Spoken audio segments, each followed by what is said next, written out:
Avery, before we get things started here, you had something to say. What happened over this past weekend, buddy? The boys came in clutch out in Wakaw. It was actually in Clavet, I should mention. The 2A 6-man provincial final. The Wakaw Warriors took on the Clavet Cougars, and it was a 72-64 win for the Wakaw Warriors. And my bros, Griffin and Lauren, one a grade 9 quarterback, one a grade 12 cornerback / wide receiver / quarterback, connected on the game-winning touchdown pass with 27 seconds to go. And my goodness, it's a blur trying to think about this whole moment because I rewatch it and I just see myself going crazy before he even gets in the end zone. Absolutely bizarre. Best football game I've ever watched, better than any Rider game I've witnessed. And yeah, this is what small town football is all about. We got to love it. We gotta love it. We'll get more to it in the podcast, but we just wanted to highlight that right off the top. And we'll play the tape right here. Go, boys! Yeah! Hit him! Hit him! Hit him! Yeah!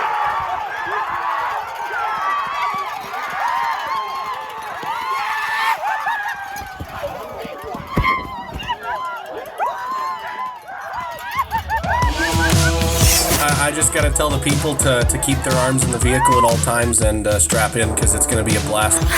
Hey, call it a KFC special. We're chicken winging it. Like, God bless the new normal.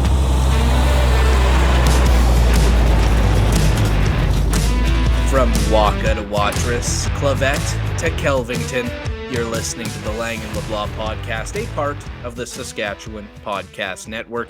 We're the weekly show chatting about the province, your Saskatchewan podcast, with Sasky guests for a Sasky crowd. We fill you in on all things in the land of the living skies.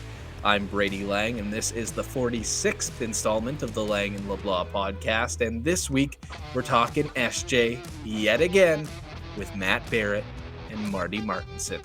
So in my thoughts right now, Marty has like 40 Instagram and 40 Twitter burners set up, and every tweet it's like, "Hey guys, look at this. We got 40 likes, 41 now. Wow, great!"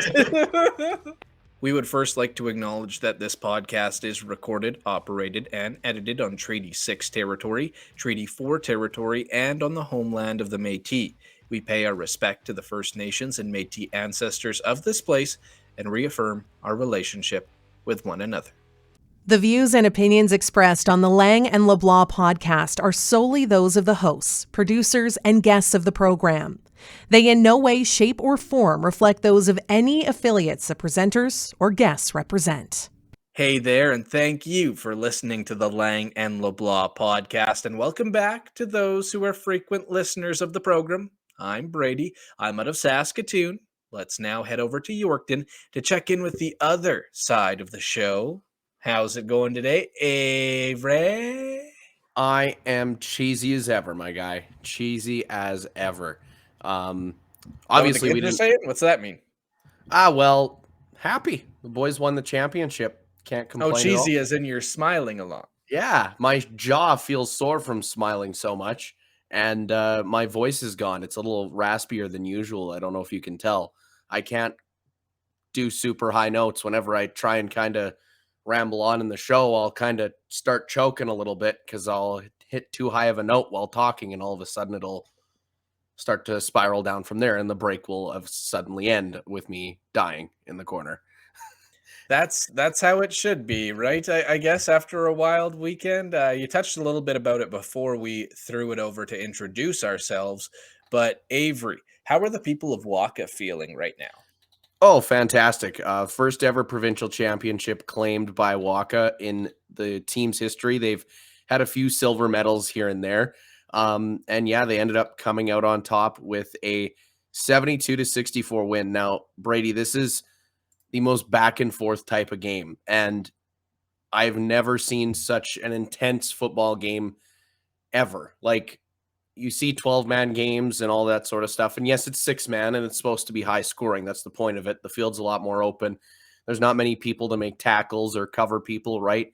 And it was fantastic to watch. I think every fan enjoyed it to the very end. You wouldn't even have to be rooting for one of these two teams to really have an interest in the game. You'd be going bonkers regardless.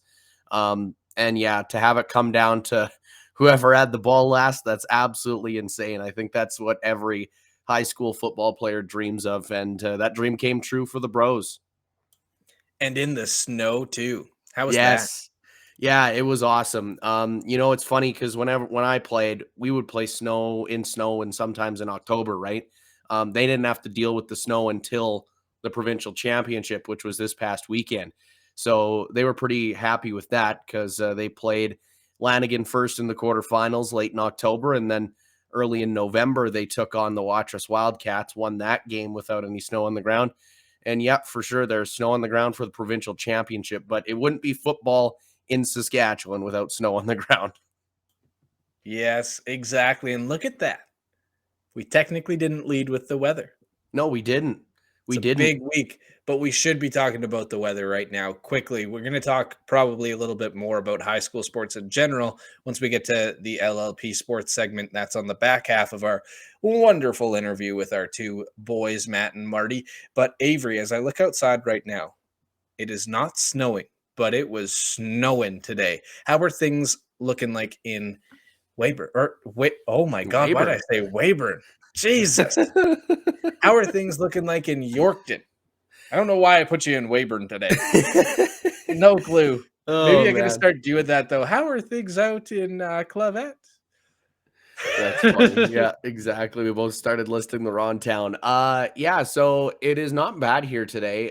We got some snow overnight, and then throughout the day it was fairly clear, and then a very thin layer is on my deck as of right now. I went to check it out before I did the podcast here tonight, and it hasn't snowed since I went to check it out. So I think it's kind of over at this point, but I've heard roads are in pretty bad condition because it's in that weird sort of on the fence temperature where it's warm, yet it's also cold enough to freeze what's coming down, right? So you're having some pretty wicked road conditions, according to the highway hotline.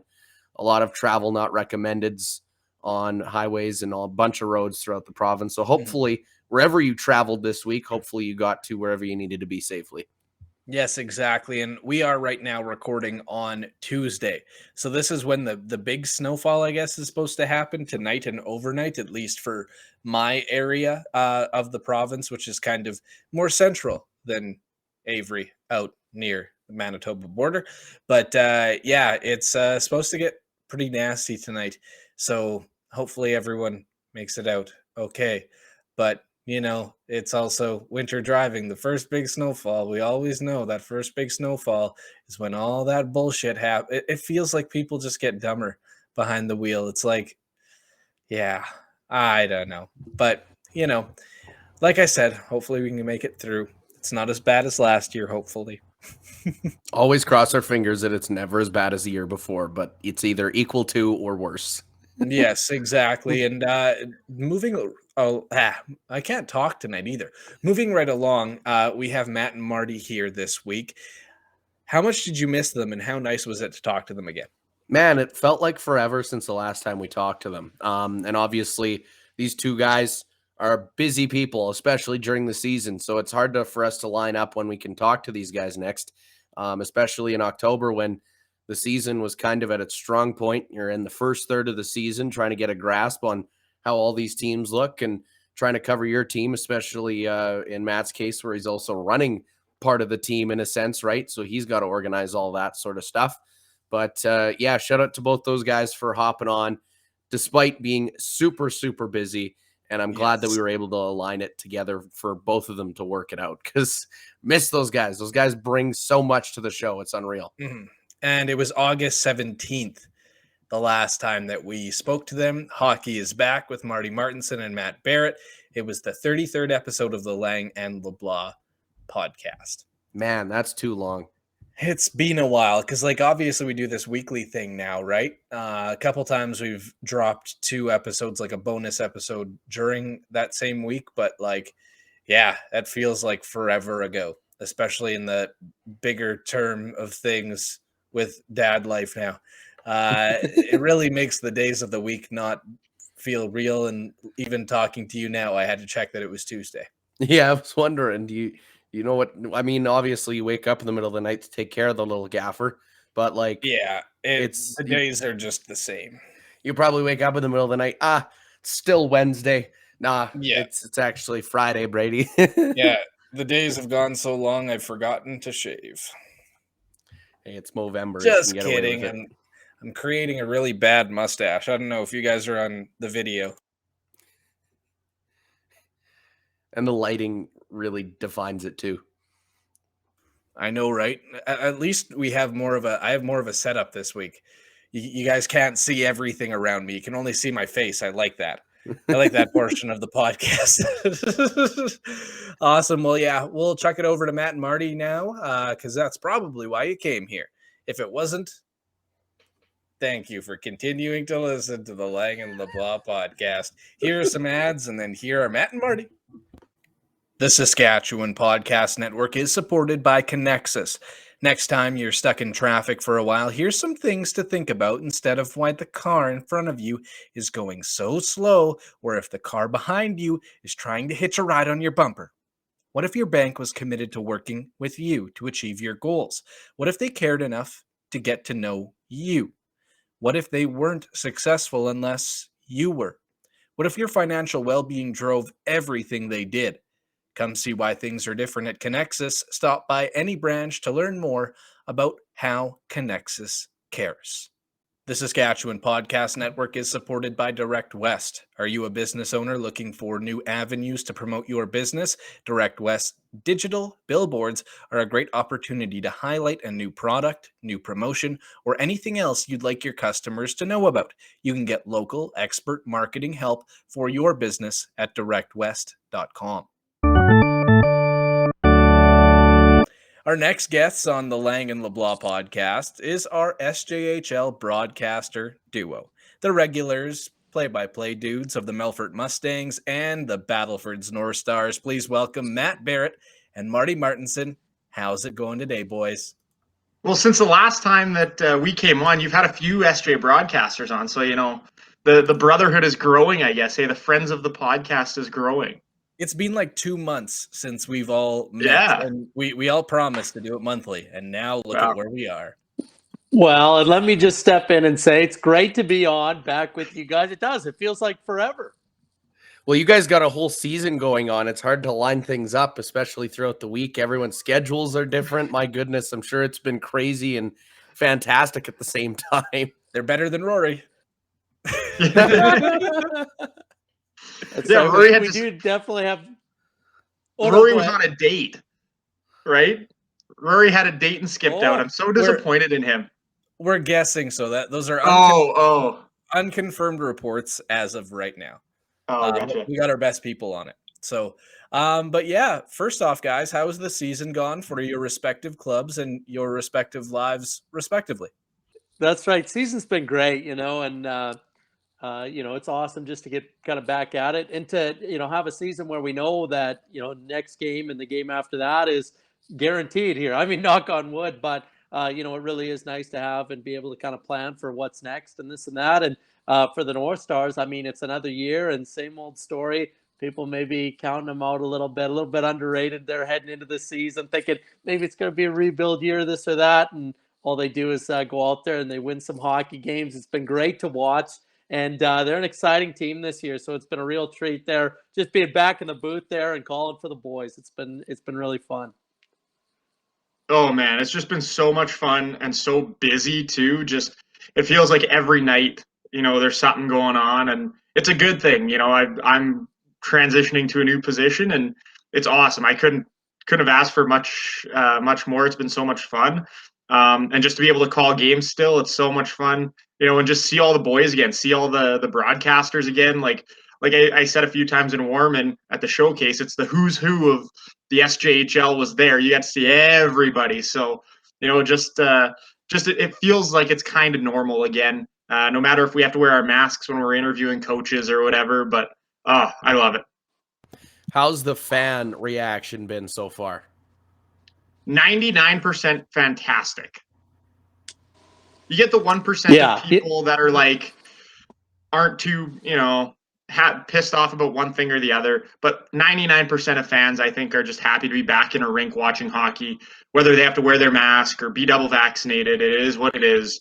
People just want to watch hockey again.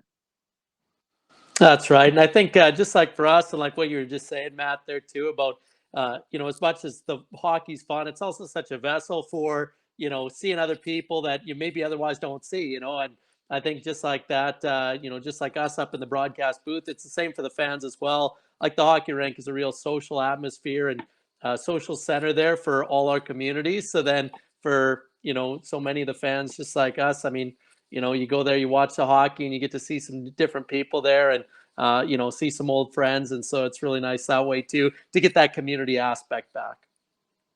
Marty, I think it was the first time you and I saw each other in person since I think the final, right? Since like the 18-19 final or the 19-20 regular season, I guess, right? I mean, had to have been. What did we have? That's our fault because we didn't do the golf thing. Yeah, that is true. I guess what did we have? I'm trying to not get my years mixed up here, but the 19-20 we met in the final, and then we still had that full year the next year. No, 18-19 was the final. 18-19 final, yeah. 19-20 was the year that got cut off.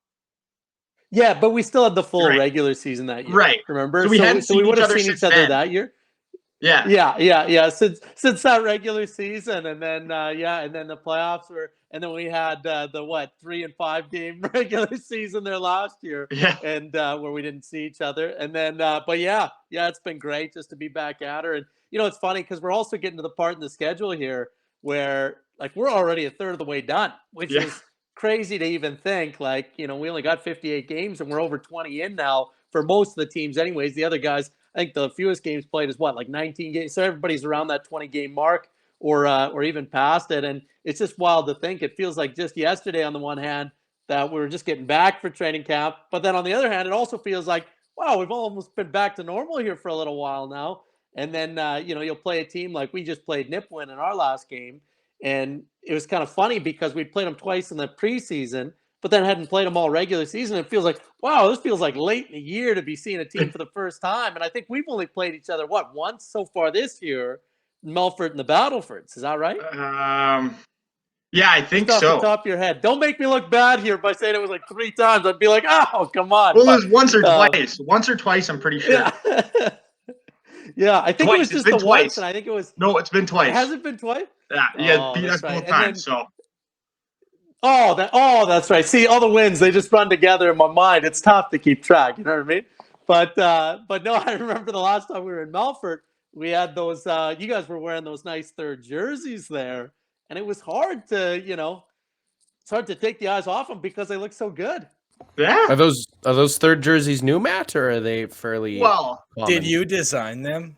I did not design those. I'll give a shout out to Jarrett Schneider for those. So we didn't get to wear them last year. They were supposed to be kind of our farmers' jerseys for last year. And I thought this year was kind of the perfect year to debut them at sort of a farmers' appreciation night. So we got to wear them that night against Battlefords and kind of honor all the people who made our farming project kind of a reality. So that's when we wore them. They've kind of been in the I guess what do you say, in the closet, I guess, for a year waiting to be used. So we finally got to put them on, and just looking at them, I'm like, oh, I have ideas for next year's third jersey already. So what do they look like? I haven't seen a picture of these yet, Matt. Well, you can go onto the Mustang social media pages and find them. But it's basically just a simple blue base where you would normally see like the piping on the bottom. There's kind of like a stalk of wheat that's coming up. Really cool. So, and then below it, it's green at the bottom of the sleeves. Just it's kind of different. There's no like basic piping on it like you'd normally see on normal jerseys. So it was really kind of different and really cool to see. And yeah, they're just something different for this year. So you're talking about also how your role changed, Matt. Can you kind of walk us through that again and just explain kind of the communication side of what you got or what you are doing right now with the Mustangs? Yeah, so I took the marketing and business position with the Mustangs this year and took it right at the end of July. It was just a really crazy time there in the summer, just trying to figure out what was going on with my life. But it worked out really well, and the transition was a little hectic there for about a month. I had to do about 3 months worth of corporate sponsorship in about a month, and I'm still doing it. So, it never ends. And just adding in the play-by-play, it just feels like every night, I'm doing something, which I don't mind at all. I mean, it's not like I have a girlfriend or anything. I can just kind of go and, work, be at the rink, and just kind of enjoy life that way. I love being at the rink. So really, it doesn't take too much time out of me. So it's been a lot of adjustment, but I'm starting to get the hang of it and starting to feel like this is the normal for me now, and I absolutely love it. The board has been great, the fans have been great, the players have been great, the staff. So I really couldn't ask for much more. I like how we just slid that in there that he's single, like right in the there, smooth like butter, or sandpaper, whatever you'd prefer. So Matt, hey, the people want to know. The people want to know, right, guys? Yeah, exactly. So Matt, are you still writing it all? I'm doing the writing for the Mustangs just for recaps and previews kind of thing. And I'm just writing our press releases and stuff for the Mustangs that I send off that just basically go on Northeast Now as it is. So mainly just the previews and the recaps, which do take a little bit of time because, for example, on Saturday or on Friday night, we were in Flin Flon. Flin Flon game ends, get on the bus, and as you guys know, there's no cell service from just outside of Flin Flon, basically to Choiceland / Smeaton, if you're going, to Melfort. So I can't even write a story on the bus on the way home. So I get home, write a story we get home at about 3:30, pull into Melfort at about 3:30. I get home at about 4, and I had to write a story. And by the time that was done, I was in bed by 4:30. So it's a little bit of extra work for me, but it's not too bad. I don't mind it at all. You get into a bit of a groove when you write these things when you talk to hockey players that say a lot of similar stuff once in a while. I guess that's true. Yeah. I'm going to swing it over to Marty. Can you explain to us what's going on in the Battlefords and how your day-to-day has obviously been impacted by hockey coming back? That's right. Yeah. And I think as Matt was just saying there too, it's the best time of the year, the most wonderful time of the year. What's that song there? I think that's it. But yeah, it really is nice. And like, I know even in the past, I think I've said this before, but it's really, there's never been a better time to not have a weekend off than when the hockey season's going there. And it's always fun to be able to, hit the road there with the guys and, go on these trips and go to places like Melfort and Flin Flon and, get a little bit of the road swing in there, get typing on the laptop. Boys are having fun. They're watching movies. They're playing cards. We're typing away on the laptop. But yeah, it's always fun, and just to be able to get back at it, it's really been great. And, I'd like to say that, after kind of what we had with the pandemic there, it's made me not take it for granted. But to be honest, I never did take it for granted. So it's always just been really fun. And it's just great to be back at it there. And like I was kind of, thinking just a minute ago or whatever, but like, it's crazy to think that the schedule is already a third of the way over. Like, it feels like we just got started here and got going again, and season's flying by there. So it's nice to see the team doing well there. And, anything I can do to be a part of that and whatever, just, it's great. So, as far as the question there, to answer the actual question of what my day-to-day looks like, yeah, on game days, it's always a pre-game article and then a post-game article. Always try and have that pre-game in for 2:00, but the odd time it will be a little bit late. Depends on how early we're leaving. If we're on the bus, Matt, you know that story, right? Typing on the bus there is always a little bit tricky. You gotta have the the hotspot on there and whatever. The other guys are trying to jump on it. Yeah, right. The other guys are trying to jump on it. Mine's not disguised. It's just Martin Martinson iPhone. Yeah, you know what I mean? But no, it's been great. You know what I mean? And writing hockey, calling hockey, even after the games. Yeah, sometimes you are tired. The other guys are eating pizza and taking a nap, taking a snooze. Got to get that article done first, but it's always fun. It's just great to be around it again. And so for me, it's always I'm in a great situation here where with work, they, really let the hockey presidents take the, priority there on the game days. And then, they really give me kind of free reign to do what I need to do there. If it's going down to the rink in the morning or, hopping on the bus, whenever that is. And then, once I do that pregame, I always try and share that up on the socials there on the Twitter side of things. I'm trying to point to that there at the bottom Twitter handle and whatever. But yeah, and then I always try and do like something I've done kind of a little bit different this year. I'm also trying to kick in like a whole bunch of, added ways to get in touch and offer some things kind of to the fans and parents and stuff who listen. And so like one thing I've started doing is for all my player profiles, I take a picture with the guy afterwards and then I, tweet that out too and sort of thing. And then, always send those out and stuff. And then I'm setting up like Instagram and Facebook pages and stuff for, just my pictures and different ways for kind of people to get in touch and everything. I guess I should have linked those on the bottom there too. But anyways, for me, it's just it's hockey takes the priority, and then they're really nice about letting me do that there at work and whatever I need to do, and then get to the rink there a couple hours early and just get right into it. So in my thoughts right now, Marty has like 40 Instagram and 40 Twitter burners set up, and every tweet it's like, hey guys, look at this, we got 40 likes, 41 now, wow, great. I'm just kidding, Marty. I know you're a hard worker. That's right. I got all these burners, but they're all my name on it. Half of them are Martin, half of them are Marty. I'm telling you, everything that's unmarked is me. I'm going around, I'm sharing things, I'm doing that sort of thing. So yeah, it has been a little bit wild. I'm still trying to get, my legs on the social media thing. I think we talked about it before, but Brady, I mean, you trained me up when I first started here on the old Twitter game. I'm still trying to figure it out sometimes, what's the retweet? I left too early. But no, it's been, yeah, exactly. It's been good. So and I think it's been nice too to, learn about some of these other things, SoundCloud's another one, and I'm just bringing in a lot of these things kind of all at once, trying to, make things more accessible, but that'll only get smoother as the year goes along. And and then as far as like the pictures and stuff, if I can make that more accessible to the guys, it's just all the better. Then they, then they don't feel like they, need to come through me to get it, whatever. So yeah, it's been great. And just trying to do some different things to be seen in some different ways. But Avery, you were going to say something maybe? Yeah. So for both of you, Marty, I'll get you to go first since you're going hard already. For the 20-plus games that both of you have called so far this season, which one stands out to each of you? Ooh. Oh, boy. I'm really making you guys dumber down in a big barrel of monkeys here. Yeah, holy. Anyone with a game in 2 rinks? yeah, no, unfortunately, I haven't had one of those, thankfully.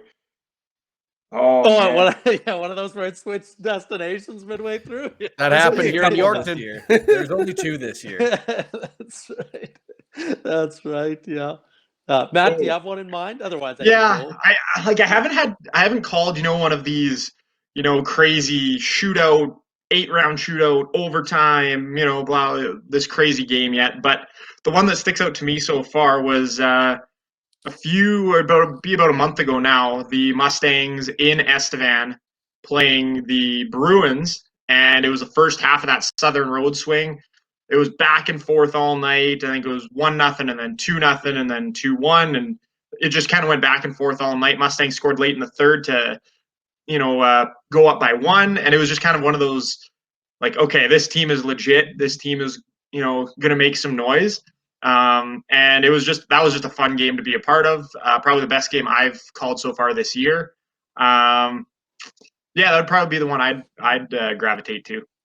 Bit of a wild one there against Notre Dame. That was pretty good at the start of the month there, November 2nd. It was a 6-5 final there in the shootout. The North Stars took it, and I'm just trying to get refreshed on it here. Sorry about that. I remember it being a pretty wild that one on us. And I think that was the game, sure enough, that Stephen Kessling scored his first career hat trick. It was an unreal night, but So yeah, maybe if I had to say one night, yeah. And then it was also the night that Ryland McNinch, it was his first night officially wearing the C for the North Stars. So it was a really kind of special night going that way. He scored in that game as well. So I kind of like some of those games. I will say this, it's not so much a game, but it's a thing that I always love is like when guys score their first career goals. I always think that's so exciting, and I try and make it, something special where I always try and give shout out to the guy and then his family as well, just in case they're tuning in or whatever it might be. And so, someone will score and I go, oh boy, hey, special moment for this guy and his family and whatever, that kind of thing. And I will say it may not be kind of a specific game, but there have been, there's so many guys on the North Stars that are new guys. We've had, I think, oh boy, I don't want to screw this up now, 15 or 17 guys score their first career goals this year. Like 17 guys score their first ever SJ goals. And it's been incredible just to watch that. So I think what's really been special for me, especially in the early going this year, is having those games where, especially early in the year, it was like every goal. First of all, the Stars, to start the year, the first month or whatever it was, or half month, they were scoring 6 goals a game. And 5 different guys were scoring every game. And 4 or 5 of those guys were getting their first ever goal. So it was really exciting that way. And, just those moments, because I always think of it too, like, some of these guys will go on to other things and some, maybe this will be the highest level they go to, which no shame in that. Junior A is, high level hockey. But I always just think these are moments that, they're going to remember forever and, really cherish. And so it's nice to just be a part of that and kind of, give them a little special shout out. And if the family is listening in, maybe they get a little special word on it as well. And I will say this, just because I don't really have a great answer on maybe the best game, best first goal that we had this season. I remember Brad Blake scored one for the ages. And I always joke about when a guy scores his first goal, I always say like, oh boy, it'll go off his leg or off his rear end and in or something, off a bank end or something. And I'll go, oh boy, I'll tell the grandkids, it was a, one time, or he'll tell the grandkids it was a short side, breakaway goal, whatever it is, you know what I mean?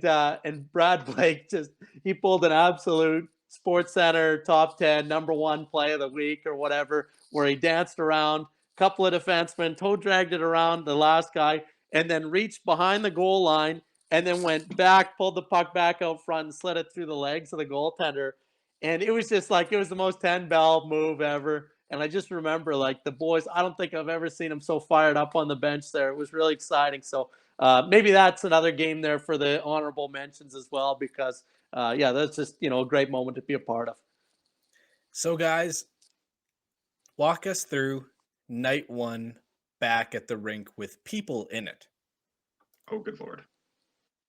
Matt, you mean your head looked like your head looked like it was going to explode there. Yeah. So you have a story. Okay, are you talking preseason or like regular season? Regular season, the real shit. Okay, well, so I don't know if you guys know, but we had our home opener free for all to attend. That was just before, the vaccine mandate came into effect. It was just wearing masks. So we were able to pack in 1,100 people at the Palace. We had rally towels. We packed the barn. We had the pregame ceremonies. The boys were coming out there. We had our president and the mayor of Melfort drop the puck. We had the whole shebang. We had a sponsor. We had intermission games. It was absolutely nuts. So it was wild. I was running around like a chicken with my head cut off, it felt like at times.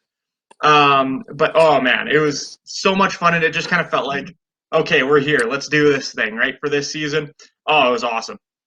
The most you've ever had to analyze in like a month or no, a year and a half probably, hey? Like in just terms as to detail and everything going on around you.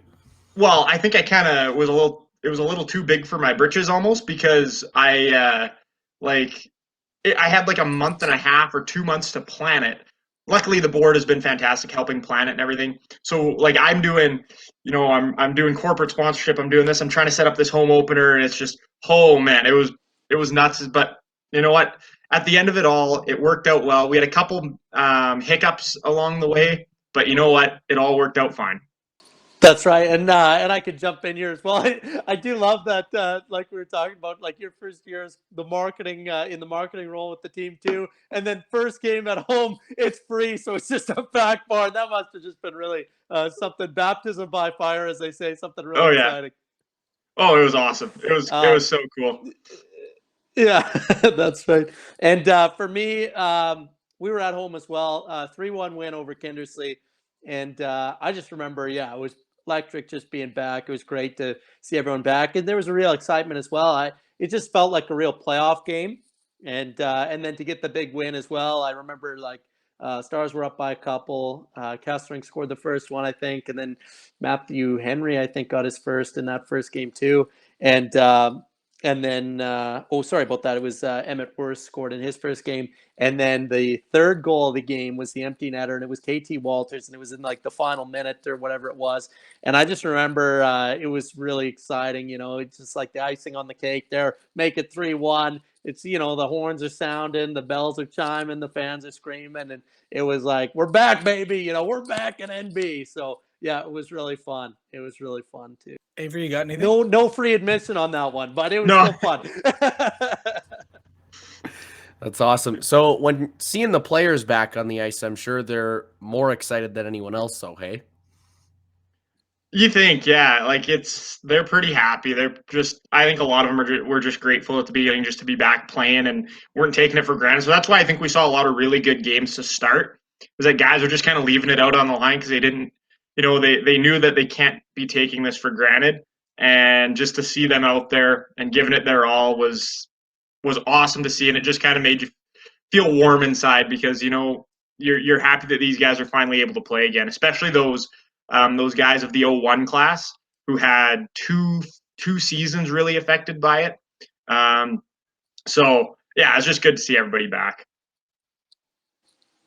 Yeah, I'd agree. I was going to make a joke and say, "Oh, no one was more excited than us," But yeah, I mean, certainly for the players, I mean, it had to be exciting, and especially for those guys. I mean, you look a couple of years ago, guys maybe had some championship aspirations that were cut short, and then to not even get the season last year, it must have been pretty big thrill there to get back. And nice to see those guys really filling in too in those leadership roles and stepping up to the plate. They're just a great group once again this year. So it's always great to see that excitement there, and we're just sharing in it. We're just getting a little taste, a little piece of it. So when it comes to the pandemic, obviously there were temporary changes to the game and some permanent. What are some of those permanent changes that you guys have noticed over the last several months here? And what do you think has really changed in the game of hockey after the pandemic? I don't even know. I'm trying to think of any permanent changes, but it doesn't feel like there's been any sort of permanent changes to the game itself. I mean, when I think of, we're just wearing our masks going into the rink and stuff like that. But I coach on the side as well. And we just got word that we're allowed to take off our masks when we're on the ice coaching, as long as we're double vaccinated. So, I mean, that's kind of nice to see. And it seems like we're slowly getting back to that type of thing. But I haven't really noticed any sort of permanent changes to the game itself. Maybe, I don't know. Marty, I don't know if you've maybe noticed any. I don't really know, to be honest. No, that's right. Yeah, I'd agree, and I think that's a good thing. That's what we want. I remember, what was it? It wasn't that long ago that they were talking about in the OHL not having hitting. That wasn't that long ago, right? That they were talking about that maybe happening, and even I remember in that 3-game season we had last year. I remember Carson Reagan, who was with the North Stars. He shook off his gloves. He's going to scrap a Kindersley guy. And then the officials stepped in between them before they could even get close because it was like, no, we're not doing the fighting thing. And I was like, what?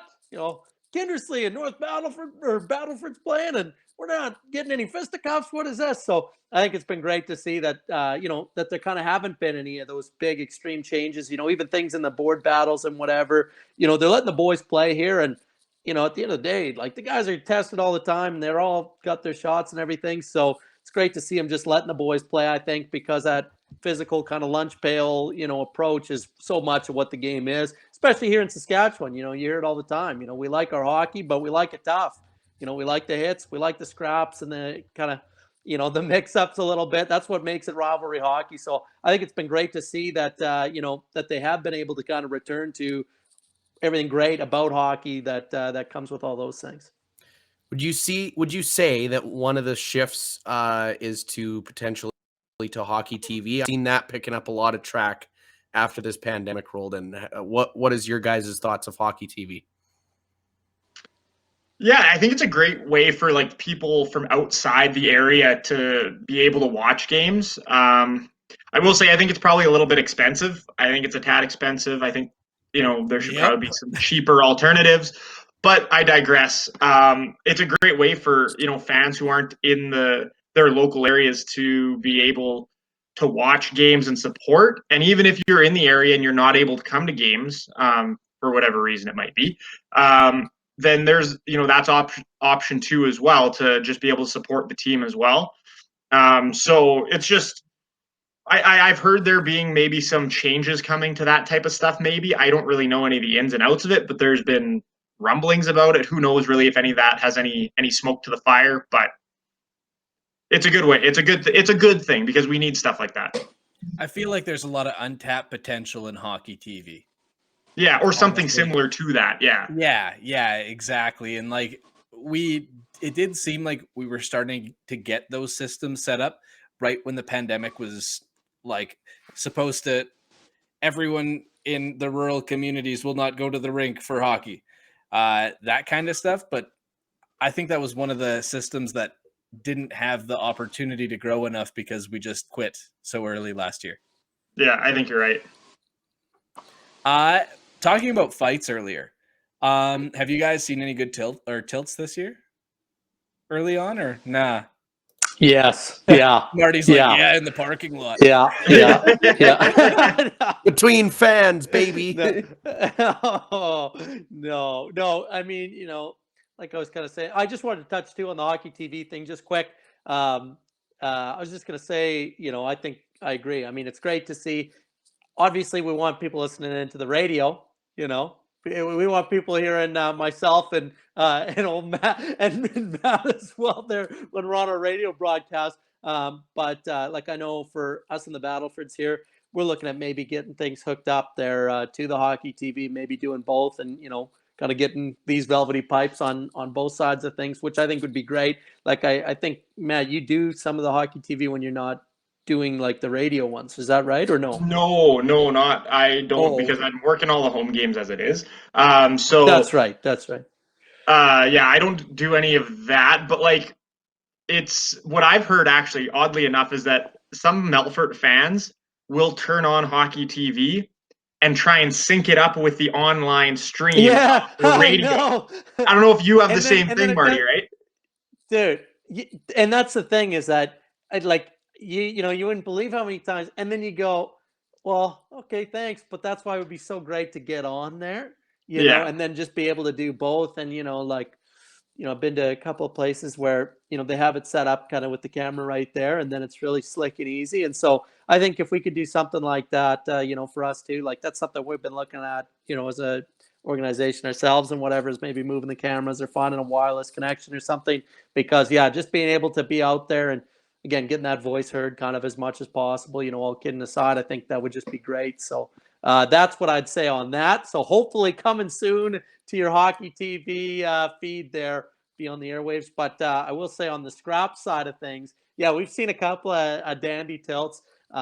We got Matthew Henry there, who's just 17 years old. Like he's just, young buck there for the North Stars. And he's incredible. He'll drop the gloves. He's like he's a real Logan Spence when he drops the mitts there, if you know what I mean. He'll give you so many lefts, you're begging for a right and vice versa. So, it's been really fun to watch. We got him. We had Ethan Scriven drop the gloves. He's another young guy, just turned 18. He's dropping the gloves. So it's these young boys here, and they're making their way. And, I think it's always great to see. You want to see the passion and the emotion, not always that it's a scrap, but, even Holden Dole earlier this year got in a tilt there. So it's always great to see the boys there getting into it. And, it's something that builds camaraderie too, like some people, maybe they love fighting or they hate fighting or whatever. But I'll tell you what, you go in a rink and you tell me it doesn't get everybody fired up there, love it or hate it. The building's loud, it's electric, boys are slamming their sticks there. So yeah, I think it's always fun there, and especially when it comes about pretty organically, which they all really do in this league, and it's sometimes, it's just good old fashioned old school hockey there. So no complaints there. We've got a couple tough customers too.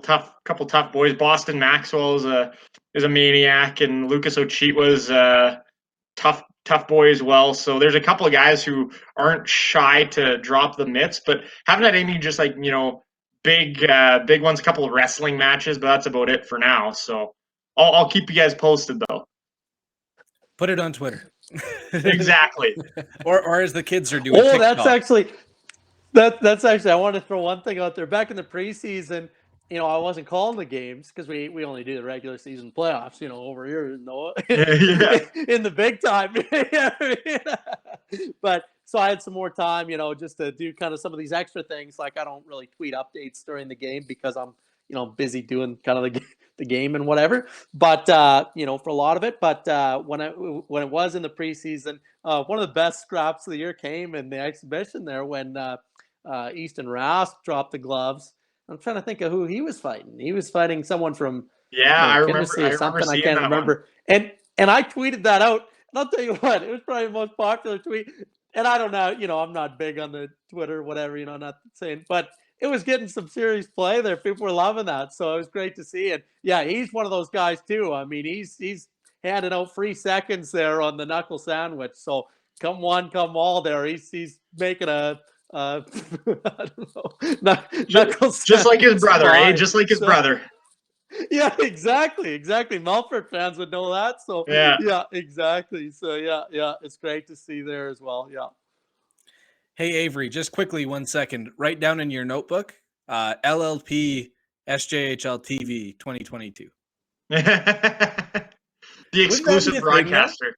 Wouldn't that be a thing? We should do it for like the Quappel Valley Hockey League. That would be fucking awesome. Holy. The Neuter boys were just stepping on their toes. They probably already have it in the works, to be quite honest. Probably. Well, with our kind of catalog that we're building up, we got Walchuk, Nugsy, you two. Yeah. It's almost half the league. Exactly. There you go. Just got to get Rory on. Like, come on. And then we're over half the league. Yeah. Benny covers about 3/4 of the league as it is, so Yeah, that's true. That's true. Yeah. We'd be there. But yeah, heading off into the rest of the season, do you guys have any big predictions on how the rest of the SJ season will go? It's unpredictable. It's going to be unpredictable. So I think here's how I'm looking at it. There's how like you've seen the tier pyramids, like instead of power rankings, the herd hierarchy. Yeah, herd hierarchy. The tier pyramids, right? There's the one tier. Yeah, let's hear it, Colin Coward here. So I think there's a set of 5 teams in that top tier that could legitimately contend for the Canalta Cup this year. I think you guys could probably guess who those 5 would be. Then I think there's one team right below that could upset a few. And then if you look even a little further, I think there's a group of like 3 that are kind of just going to be in the playoffs and might win a game or 2, but hey, let's just get some playoff revenue. Then there's a team that's kind of in no man's land. And then there's, I think, 2 teams right at the bottom who are battling for first overall. And I wish we knew who was going to go first overall, because then we could call it like a sweepstakes or something, but we don't have that. So that's how I'm like looking at the standings as of right now, but that could change in a hurry. Hey, who are the 5? We want to hear them. Okay, well, there's, I think, the 5 at the top. Okay, I think it goes Estevan, Humboldt, Battlefords, Melfort, Flin Flon. I think those are your 5 legitimate teams. So unfortunately, one of them is going to be out in the first round in the 4-5 matchup, right? So that's going to suck, but that 4-5 matchup is probably going to go 7 bloodbath type of games. So you're going to see, it wouldn't surprise me if you see 4 of those 5 teams in the second round of the SJHL playoffs. But what do I know? That's just my thoughts as of right now.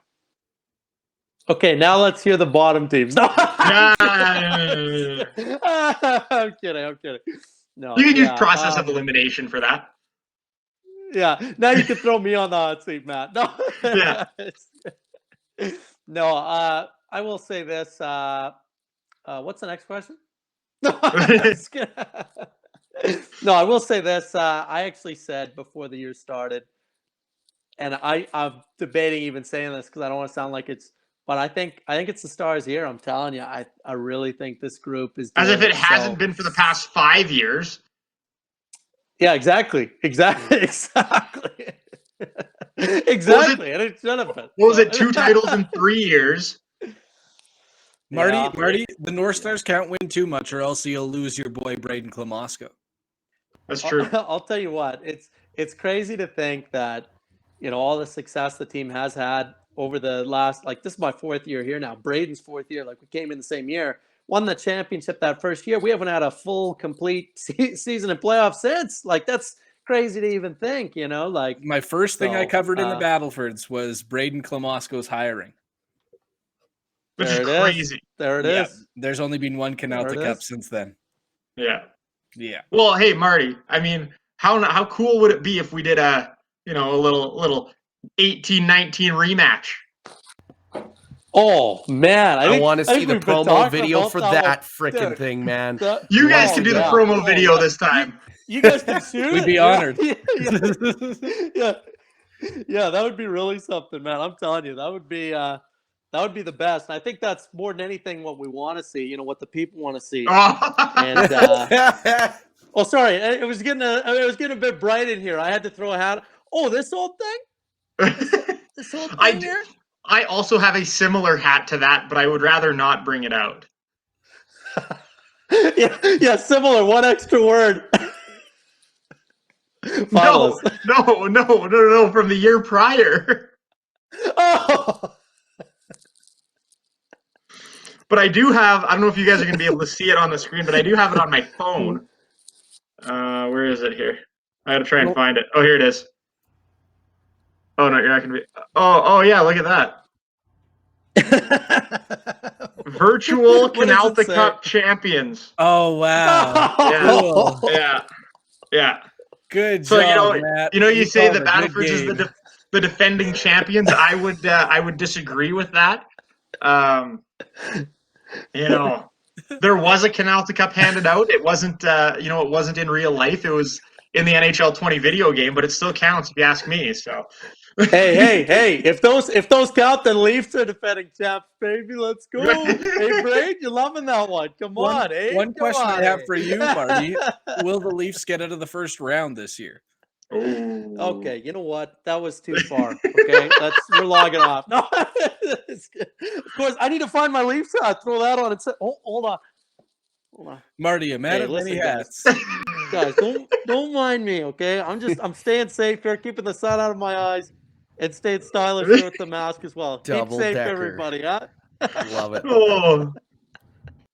Oh, Jesus! Why don't we do this more often? We said we were gonna. Then people had to run off and have kids and stuff. Yeah, and people got busy.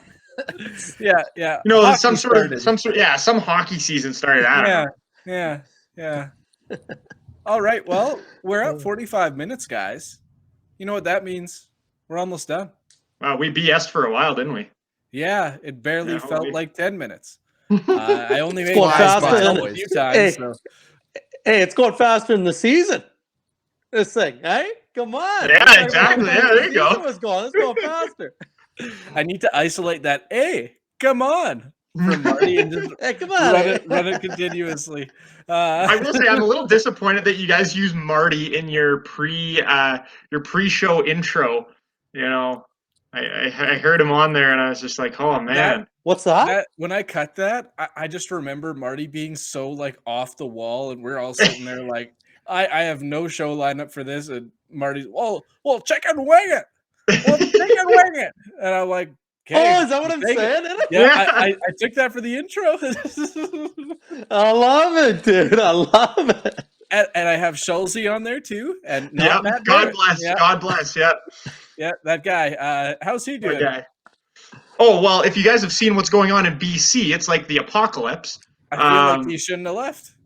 He is, yeah, he's kind of going a little crazy because the Coquihalla BC is almost cut off from the rest of Canada right now. So, yeah, Aaron is They're hopping on the Wexit train. yeah, Aaron is a little Hey, busy well, these that's days. Oh, Wexit train. This was fun. Before we go, you guys have 2 minutes each. Matt, we'll start with you. Promote what you want to promote. Say what you want to say. Do what you want to do. Oh, yeah, there we go. Okay, wait. You can follow me right there if you're watching this.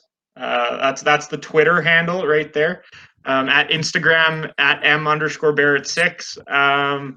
At SJHL_Mustangs on Twitter. What's our Instagram? I think just Melfort Mustangs. I don't know. Google it.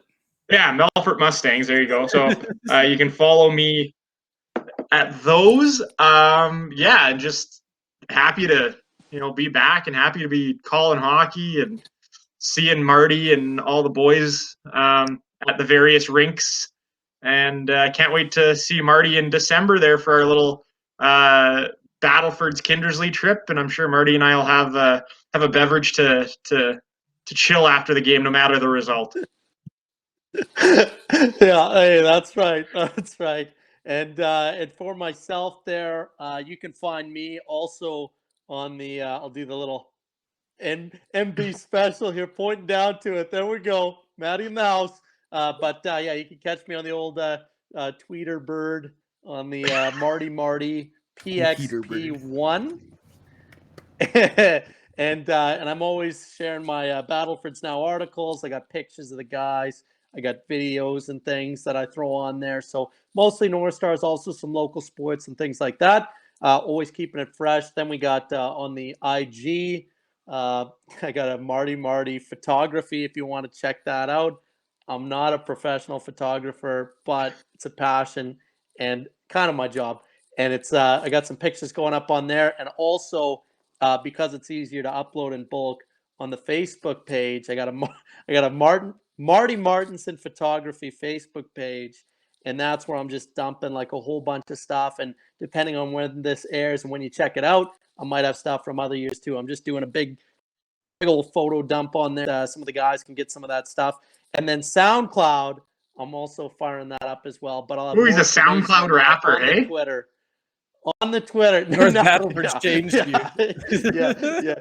Yo, the stars, we're going to go far. Here we go.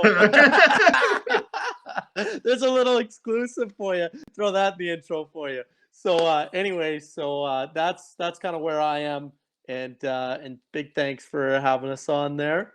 And always a pleasure for coming on. If this is my last word, I just want to say thanks again. Thanks a lot, guys. This is always fun. Avery, you got anything else to say? Thank you, gentlemen. Always a pleasure to have you on, and can't wait till next time. I can't wait till we can do one of these in person. We're going to have to. We're going to have to. Hopefully a cold little shinny game outside, eh? We missed the golf. We'll play some shinny outside, eh? That would be something. Oh, man. I'll meet you at the old Don Ross, bud. There we go.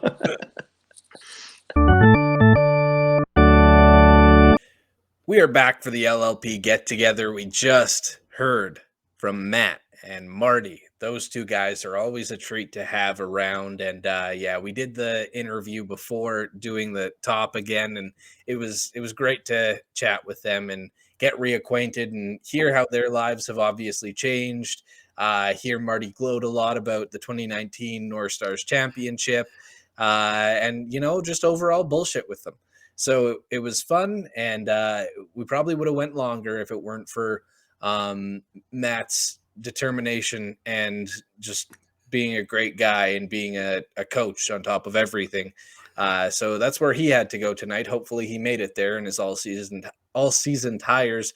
But yeah, if you don't have winter tires on right now, you're probably screwed because there's a lot of snow out there. But yeah, Avery, we're looking at things around Saskatchewan now. Shoveling, you wanted to talk about? Yeah, I shoveled my deck for the first time last week when we got shoveled hit. Your what? My deck. You're funny. Yeah. So Avery was a great pianist. Yeah, so I shoveled my deck, DECK, last week because we got dumped on last week mainly. We haven't gotten nearly as much snow as the rest of the province did this week. So I shoveled my deck, and it was really straining. It was a lot of snow that came down over a span of 48 hours. I did a time lapse of it, and the time lapse of it went by so quick. I was like, there's no way that it took that long to record a time lapse. I saw that on the TikTok, eh? Yeah, in real time, it was only 40 seconds for the time lapse, but I'm sure it took me a solid 40 minutes to shovel the deck. Because I have to get that whole side deck. So my deck is massive. It is very long along the entire side of the house. Hey, Fred. So I have to either push it to the side and shovel it over the fence and get it kind of in between where the bushes are, or I have to shovel it all the way down to the very end into the backyard.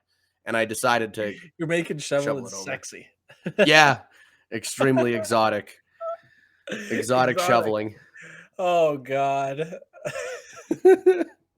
Yeah, this is totally where you thought this segment was going to go. No, Jesus. Well, because the shoveling, there's lots of snow. The roads are bad too. That was another thing you wanted to talk about. Yeah. So by the time this comes out, the highway hotline will probably have changed results. But last I checked, there were a lot of. You can't get out of Regina right now. You can or you can't? You can't. Like, the roads are closed. My goodness. So I'm actually pulling up the highway. Oh, yeah. Everything around Saskatoon is travel not recommended. And then, yeah, rolling into Regina, really, really, really bad. Everything is closed completely all the way up to Davidson, and even all the way across to Moose Jaw and as far west or east, as just beyond Indian Head. So it is pretty bonkers. And then, yeah, don't count on going through the Qu'Appelle Valley. I can tell you that. Nope. Yeah, it is bonkers. I remember, like, there was a few times, like, if people from back home are listening or have ever been to, like, Katepwa, Fort Qu'Appelle, there's the lake roads, right? I remember coming back from a hockey practice one night,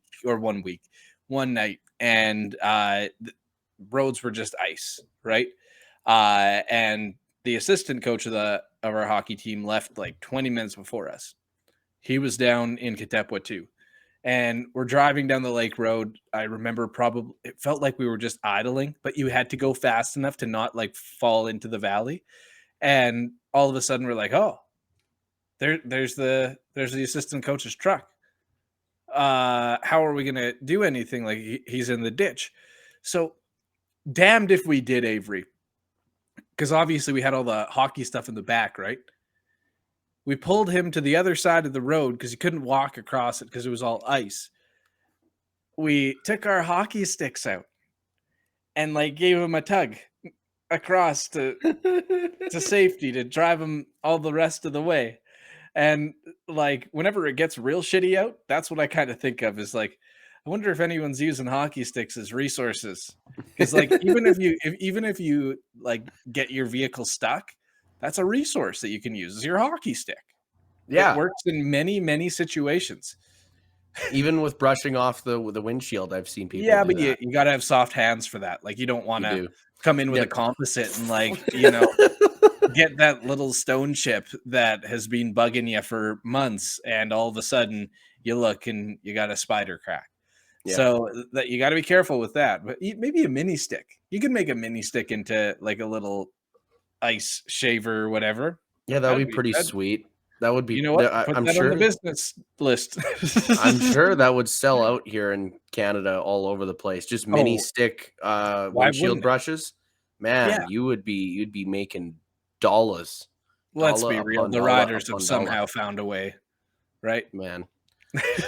let's ditch the podcast. Let's start the hockey stick window scraper. Let's go. You know what? We're putting our money into something that is incorrect at this point. Yeah, I guess we are. Let's flip things over right now. Quickly over to the Rough Rider Corner. Well, Brady, as you know, I didn't catch any of the game last weekend. I actually watched more of it than you. Yeah, you did. Which is So kind of how was crazy. it? Actually, I'll correct myself there. I watched the last 2 minutes of the first half, and it was on the whole time. Busy. But flipping it over, I watched most of the second half, and I missed the last 50 seconds of the game in total with switching over to the radio and going to the rink. But it was one of those that was like, it's going to happen, isn't it? The Riders are going to lose. That's kind of how I felt the whole time. It was just like, this team. And like, I'm worried. Like, obviously Edmonton has nothing to play for except for themselves and wanting to, theoretically, Edmonton shouldn't have even wanted to win that game because that would give Calgary an extra edge in the grand scheme of things.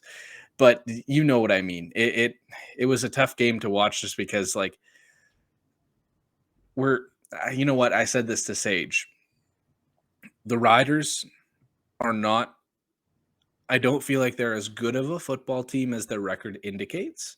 Yep. But the one thing I worry about, and it sounds stupid, it sounds weird, but if they go on a run, beat Winnipeg, something like losing the Grey Cup, is that a win for the season just because we beat Winnipeg? Or is it a long-term loss due to the simple fact that the management's going to think nothing needs to change?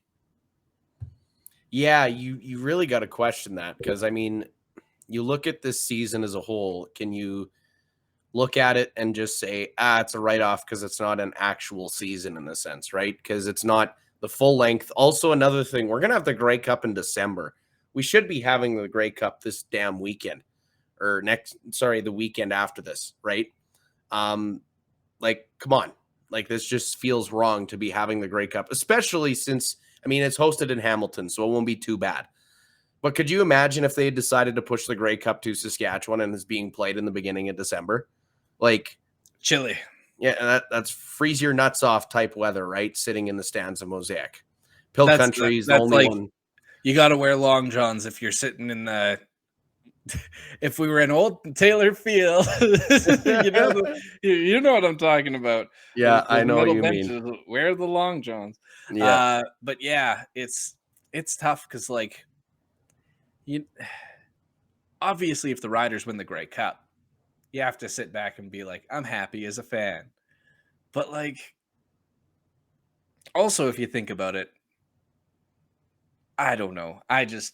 I'm worried because. Yeah. Have we even heard that the CFL is coming back next year? I don't think we have. I mean, we don't really know. Presumably, but like less than a year ago, we had our commissioner standing in front of the House of Commons begging for money and doing it poorly. Yeah. Now look at where we are. Like, it's not the season that we exactly wanted. I don't think Mosaic sold out once.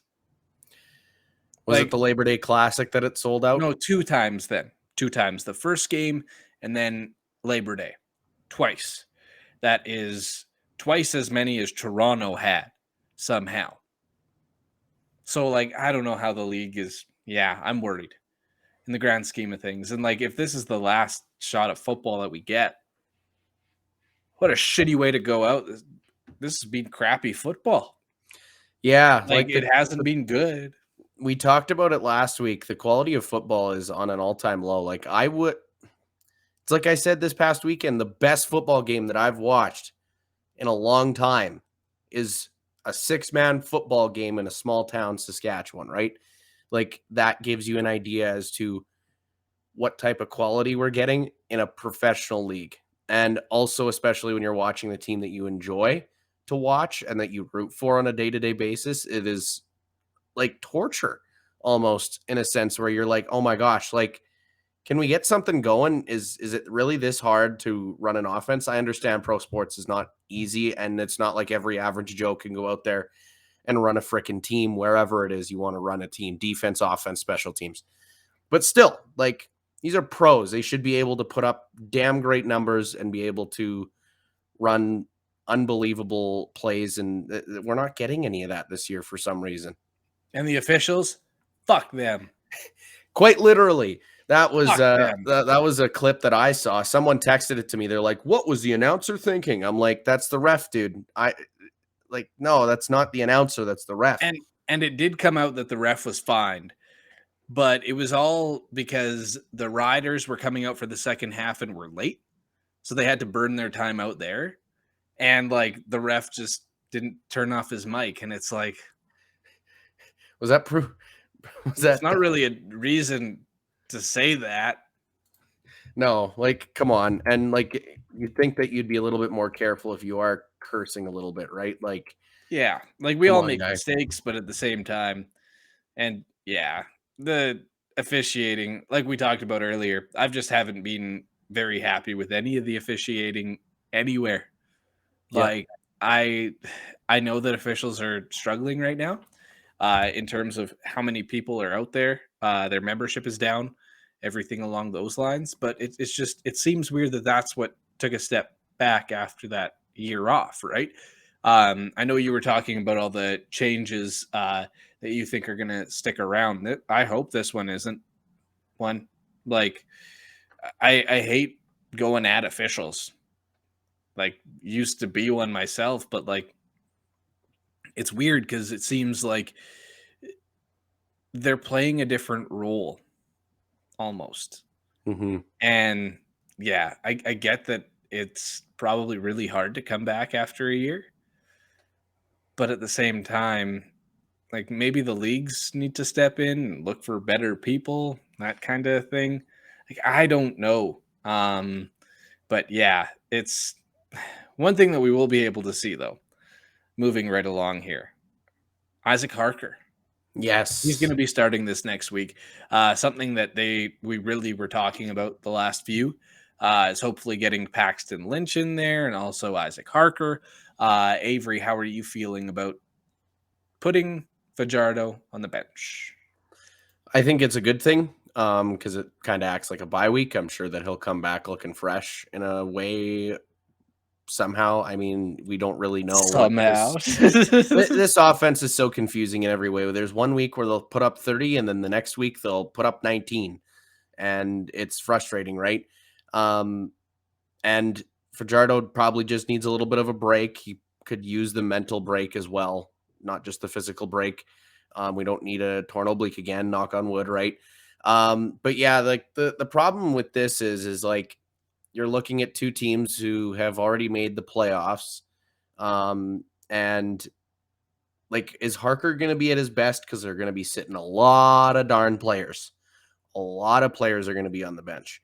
So I wouldn't be surprised if Harker goes off for 200 yards or like 250 to 350 yards and a couple touchdowns. Or he could get sacked 7 times and maybe have an injury and Paxton Lynch has to come in, right? One of those two options, I think it'll be. I'd be okay with splitting the game. Yeah. Between the two. Like, Literally you brought do it. Paxton Lynch up here for a reason. I don't think it was for him to, take up space on the practice roster. Give him a shot. Give the guy a shot. Like, you may as well. I feel like I'm the president of the Paxton Lynch fan club. And like, I'm really not. We got to try something. Yeah. Because if we get into a point where, Fajardo isn't looking good, we need him. We need a quarterback. We need someone. Because look at us next year. Honestly, you have to play both of these guys in a half, and I say whoever has a half that looks the best, no matter what side of the ball, like whatever type of team you're playing, whether it's like the second stringers or third stringers on the other team, you got to consider which of these guys you're going to keep around next year, right? Because one of them is going to be gone. One of them is going to go to another team and light you up the next year, right? Mm-hmm. So you got to pick the better out of the two and sign him to an extension, because Fajardo's only around for what, 1 more year after this? 2 more. He signed that extension earlier, 2 or 3. Right. So yeah, he'll be kicking around on the books. So Yeah, we kind of previewed the game against Hamilton already, so let's just move over to our LLP local sports segment, and we'll stick with football. Before we get to high school, the Hilltops, Man, they did it. unreal. Yeah, so it's kind of something that if we go way back into Purdy's episode, he kind of said it. Is like, can beat him in the regular season, but when it comes to the playoffs, it's a whole different ball game. And obviously, that was a whole different ball game. I wasn't able to watch any of it because it was down in Regina, but at the same time, like it just kind of seemed like a very Hilltops-esque win. Am I right? Yeah, it really was. But And it's hats just, off to the Thunder, though. Like yeah, they had a hell of a year. they really did. And, it's disappointing to have it end this way. It was a lot of excitement, I think, for Saskatchewan football fans in general and like just CJFL fans, where Yeah. you might have a little bit of a mix up rolling into the postseason, especially the national championship, right? But yeah, that's not the case for this year. We're going to have the Hilltops roll into the national playoffs once again. And yeah, that's going to be a crazy game against Langley. I wonder if they're going to come out on top of that and maybe bring home another national championship. Man, Why not, eh? Why not? Tom Sargent, Yep. Tom Sargent, hats off to him because he's a hell of a coach. Like to really get these players ready to play in a playoff game after losing to a team twice in the regular season. That takes a lot of mentality workout, right? You're mentally preparing for Mental everything toughness, that's coming your way. Yep. Yeah. Right. That's everything up here. It like because obviously they have the skill, every team does. But yeah, it's all up in the head for sure. Yep, exactly. We'll flip over to high school football playoffs, Avery. Anything else that you wanted to add on Wakaw / do you have the other winners? Because there were other winners this weekend. Yes, there were. So rolling into 1A 6-a-side football. It was Hafford over Carrot River, 54-31. And it's funny because Carrot River was the only team that beat Wakaw throughout the regular season. So yeah, that was just a interlocking of divisions kind of going at it in the regular season, and it didn't really affect Wakaw's portrayal in the playoffs. But it was really happy to see Hafford come out on top. They were also provincial champs a couple of years back before the pandemic hit. They ended up beating Wynyard. I was actually at that game. Hafford's just a powerhouse. Like they are unreal. They have an unbelievable coach there, and they always spark it up. No problem. We already know the 2A 6-a-side champion Wakaw over Clavet, 72-40 or 64. Nothing else to really say there. I am just proud of the bros. Coach those kids up in the backyard. It's funny, that route that they ran on that final play wasn't even in their playbook. I just taught them that in the backyard billions and billions of times. We ran that route more times than you could count. You sound like a proud dad. I am a proud brother. But if I sound like a proud dad, I just mean take like it. back in '67, I could throw a ball a quarter mile. That's Napoleon Dynamite, right? Oh, Something yeah. along those lines. That was close. Something like that, right? And then in 9-a-side football, you had Martinsville coming out on top of Delisle. It's funny. I heard that Delisle was up by several scores. Martinsville fumbled the ball multiple times, and they managed to bring it back in the second half. Shout out Delisle. And shout out to all the players there. I mean, that takes a lot of guts to come back from a deficit such as that. So that was pretty sweet to see. And then you go to 12-a-side football for 5A, and you look at Weyburn coming out on top of Balgony Greenall, 44-0.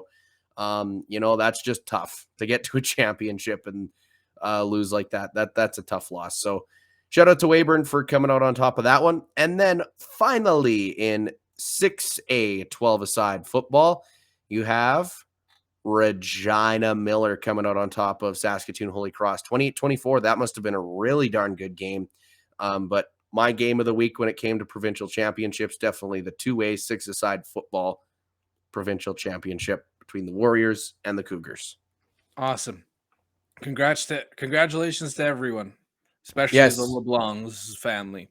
Yes. Shout out to your mom. Yes, thank you. She brought me some baby stuff over. So thank you, Crystal. I'm sorry I didn't get to see you again.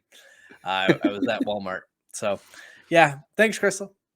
But yeah, we'll switch over now to hockey, U Sports variety. Just this past weekend, the men's hockey team had a 2-game set with Trinity Western. Now, Avery, Trinity Western, this is their first year in the Canada West Conference. They were an intercollegiate team beforehand. So they came over to the Canada West Conference, and they haven't been doing great. So coming into this weekend, they only had one regular season goal. And like all year. So we, with the Huskies knowing that they are a very good hockey team, kind of had a feeling that the score may get out of hand. Night 1, 6-0. Night 2, a little bit different. It was 9-3. But that first period, man, holy, there was a lot of shit happening. Like I took a picture of my what was it? My script that I had, and it was just covered. Any piece that wasn't script was written in like penalty, goal, something of the like there was a 6-minute penalty. A guy got a roughing penalty and then a double minor for butt ending, and we're all sitting there like they're radioing down. Are you sure it's 6 minutes? Like they're playing right now. Like feel like it should that's correct, right? Yes, it is correct. Butt ending and roughing. Okay. But yeah, it was just kind of a wild weekend. A couple of games that were fun to watch, obviously. Roddy Ross got the shutout in night 1. Travis Child came in for night 2. But yeah, the Huskies are rolling. They have not awesome lost. Up next, they're playing Calgary, which will be a test. But yeah, they're not an intercollegiate team. You know what I mean? It was also nice to see Isaac LaBelle. He was a member of the Humboldt Broncos in the year that there was the unfortunate incident with the bus crash. He ended up playing for Wakaw-sized Capo after that, way out there. And he actually is from Saskatoon. So it was kind of nice at the end of game 1. He had like a whole section of fans. So the guy came out there, put his stick up, had a nice little round of applause, and that was nice. But I remember right before the game, I was sitting in the back, and I looked at the rosters, and I went, oh, look at that. Isaac LaBelle's in net. Braden Camrood's going to score. And damned if he did. Second period of that first game, Braden Camrood knocked one in. So, yeah, 2 guys that were surviving members of that bus crash. So just wanted to give hats off to them. But that second night with Trinity Western was nuts. It was a 7-1 first period, ended up being 9-3. Just rough, but fun to watch. And almost a fight, which you don't really see at the U Sports level. Oh, really? Not very many fights at all. So the refs, I feel like they did everything they humanly could not to call it a fighting major. Double minors for roughing and 10-minute misconducts for both of them. And I was kind of like, just do it. Just do it. Why not? Like, you're not getting fined for not doing it. But yeah, the Huskies are off to Calgary this next weekend. They're going to be in Calgary. The women will be in town here at Merlis Belcher Place. They will be playing Calgary as well, but here in Saskatoon. And then it's UBC for both clubs that following weekend. Then we will wrap up the 2021 portion of the schedule when they take on Mount Royal. In and away, the men are at home, the women are on the road. So yeah, that kind of wraps up LLP local sports for us this week. Avery, LLP in the community, you have something to share? Yeah, so the Jim Pattison Children's Hospital Radiothon ended up raising a total of $888,000 for life-saving equipment and critical programs. And Brady, one of those programs that it went to was the NICU, which I think is fairly relative. Yes, exactly. Thank you to everyone who donated. I wrote up that little article, which I got a lot of messages about, made my heart warm. thank you all for reaching out and reading. Kind of just a glimpse into the crazy shit I've been dealing with. But yeah, they're amazing there and they deserve all of it. So give them your money. Yes. You can always still donate. Once again, at pattesonchildrens.ca if you want to send them a little bit of extra cash. Even after the radiothon, they're happy to take Pocket change. Yes, anything. But Avery, that kind of brings us to the end of the Lang and LeBlanc podcast. I like this episode. It was nice to see our friends again. But it's time for you to wrap it up. Alrighty. Visit us on our social medias at Facebook and LinkedIn at the Lang and LeBlanc Podcast, Instagram at Lang LeBlanc Podcast, Twitter at Lang LeBlanc Pod, and TikTok at Lang LeBlanc Podcast. Also, you can listen to our podcasts at Apple Podcasts, Google Podcasts, Spotify, Podbean, or wherever you get your podcasts. And we really appreciate a subscribe or a rating if you can leave us one.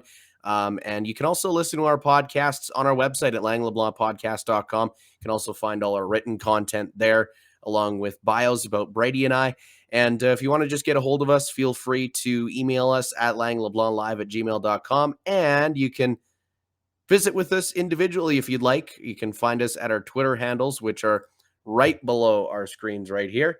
We'll do the same thing Matt and Marty did earlier on, but I will list them off anyway for our audio listeners as of right now. My Twitter handle is Airwaves Aves, while Brady Lang's is Brady Lang SK. Simple enough, whereas mine ends with a Z rather than an S. Brady? Because he's a cool kid. That does it. Thank you for doing this with me, Avery. Thank you for listening, everyone. Thank you to Matt and Marty for coming on for their 6th stop on the Lang and LeBlanc podcast. And yeah, thanks to everyone. Stay safe out there. Put your winter tires on. Get warm. Make some hot chocolate, coffee. Put some Baileys in it. I actually was going to say, I found a new fake beer, Avery. Oh, look at that. It's not too bad. It's called Flat Tail. Does it beat the Co-op brand? It is the Co-op brand.